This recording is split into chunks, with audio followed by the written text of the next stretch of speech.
Hi guys, today I come to you from Palmer College in Davenport, Iowa, and I'm actually standing in the Hall of Presidents, so a pretty impressive hall. To stand here, you think about, the great presidents, the great speakers, the great leaders that have been here.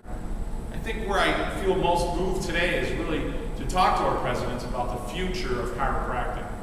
As I've walked along the campus these last 2 days, and I've read a considerable amount of some of the green books and learned a lot more about the history of chiropractic and looked at photographs of B.J. Palmer and D.D. Palmer and David Palmer and learned more about the history of where we're at. I think I'm filled with a sense of their level of dedication and principle to the profession of chiropractic. And I don't even want to say profession. Really, I think the point is they were dedicated to a principle. It was once said that stand for something or fall for anything. And unfortunately, I believe that's where we are now globally as a profession. So my message to the presidents is this: unless we want to follow the same path as osteopathy did, if we want to get swallowed up as allopathic natural physicians, which is where I unfortunately think we're going, the principle and the philosophy of chiropractic will be forever lost. See, DD and BJ never denied the existence of other causes of diseases. When you read their words and you understand what their clear message was, they talked about 95% of all dis-ease was the result of the subluxation, or a loss of flow of innate within the body, the conduit of the nervous system, the tone of the nerves was greatly affected and thereby would not allow the full expression and illumination of the body, the host, by the life source of the brain. And that's important to use that terminology because those words are beautiful and they're unique in the description of what health is. They understood that nutrition, exercise, autosuggestion, toxins all played a role in the health of a human being. But there were already healthcare providers that understood and were providing care for that. What they found was a specific, a different, a unique discovery that caused a majority of the illness in the human body. They identified that the spine housed the nervous system and that by misaligning the spine, it greatly affected how healthy the individual would be, how long they would live. They found initially that by adjusting the spine, it would alleviate many of the diseases, the suffering that a human being had. But as time went on, as the philosophy was progressed, both by B.J. Palmer and Stevenson, along with other great minds, they realized that what they were actually developing was a way to describe our existence. That the way they proved the idea of the life source was to go right back to origin. What was matter? Matter is made from some source of energy that gives all matter form. And that matter then is animated by innate.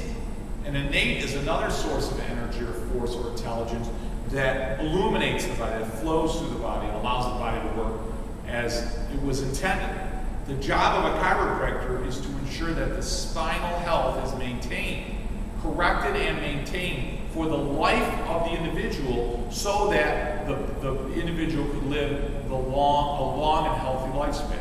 That is the job of a chiropractor. Now, if you want to add to that nutrition and exercise and detoxification and autosuggestion, what have you, I'm certainly not saying that that doesn't have any place in wellness care.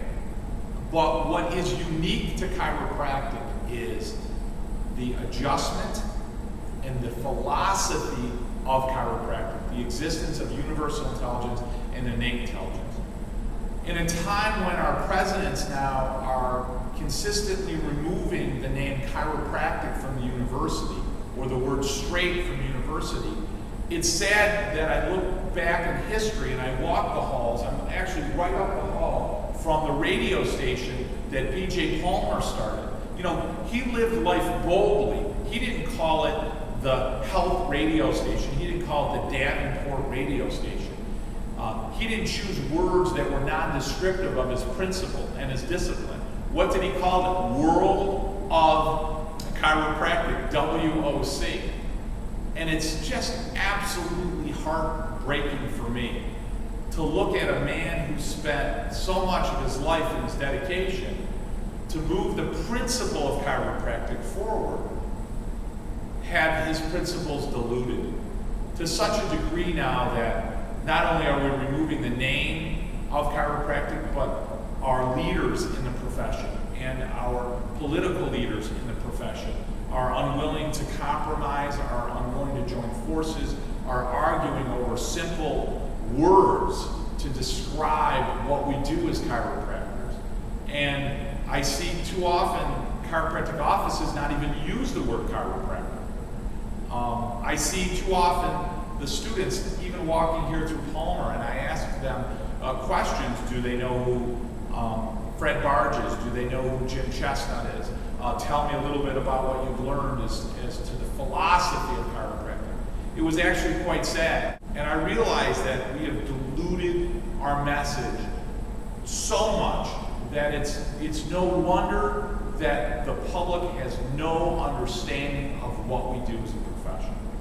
The foundation, the fundamental principles of what we do as a profession has to be the philosophy of chiropractic. That means embracing universal and innate intelligence, identifying the idea that the nervous system controls all the functions of the human body, and that by misaligning the spine, by subluxating the spine, by causing a change in tone to the nerves, the body will lose the flow of innate. Therefore, the body will no longer have the ability to recognize itself, in the words of Fred Barge, and therefore we will develop a state of dis-ease where the body leans more towards sickness, disease, and illness. That has to be our founding principle.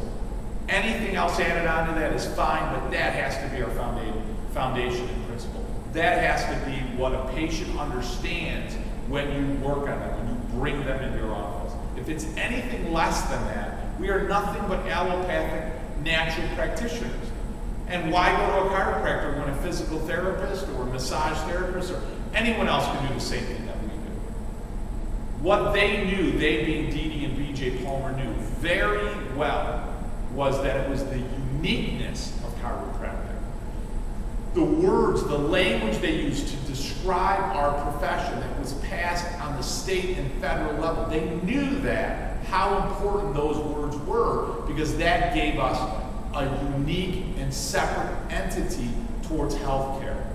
And those are, my message at the end here is that our presidents and our leaders need to recognize that at a time when science is doing nothing but proving exactly what our fathers discovered through philosophical means and through clinical evaluation. At a time when the scientific pendulum is moving towards a much greater degree of certainty towards the existence of innate, and that innate's ability to flow through the body is directly related to the health of the individual, we as the profession are abandoning that. And that will allow us a future that is weak. There'll always be a few guys like me, a few principled chiropractors, viewed almost as a freak, seeing hundreds of people in a day, and people traveling from all over that state or further to receive care in my office. There'll always be those few. But if we're ever to take over healthcare, if we're ever to do justice to what these guys, these men and women did for us initially, when you look at Mabel, Palmer, and so forth, you look at the lives that they fully dedicated, gladly, to move a principle forward to help mankind. We owe them a lot more, and we certainly have not lived up to that sacred trust. Until next week, guys, I want you to practice with courage and certainty, and may innate flow from above down, inside out.